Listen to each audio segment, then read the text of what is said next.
Breaking news చూస్తున్నాం. టాలీవుడ్ లో విషాదం నెలకొంది. మాదాపూర్ లో లేడీ ప్రొడ్యూసర్ స్వప్న వర్మ ఆత్మహత్య చేసుకుని మరణించింది.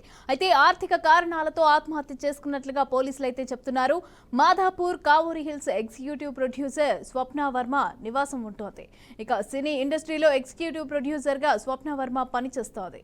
సొంతూరు రాజమండ్రి నుంచి 3 సంవత్సరాల క్రితం హైదరాబాద్ సినీ ఇండస్ట్రీలో పనిచేయడానికి వచ్చిన స్వప్న గత సంవత్సరం మాదాపూర్ కావూరి హిల్స్ లోని తీగల హౌస్ లో 101 లో ఒంటరిగానే నివాసం ఉంటోంది.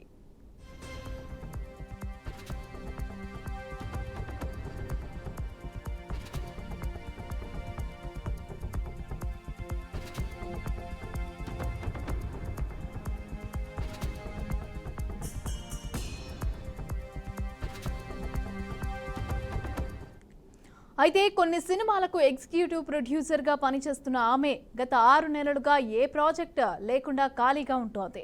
2 రోజుల క్రితం తన ఫ్లాట్ లో ఫ్యాన్ కి ఉరేసుకుని ఆత్మహత్య చేసుకుంది. ఇక బాడీ డీకంపోస్ట్ అవ్వటంతో చుట్టుపక్కల వారు దుర్వాసన వస్తోందని పోలీసులకు ఫిర్యాదు చేశారు. దీంతో పోలీసులు వచ్చి మృతదేహాన్ని పోస్ట్ మార్టం నిమిత్తం ఉస్మానియా హాస్పిటల్ కి తరలించారు పోలీసులు. ఇక చుట్టుపక్కల వారు ఇచ్చిన ఫిర్యాదు మేరకు కేసు నమోదు చేసుకుని దర్యాప్తు చేస్తున్నారు.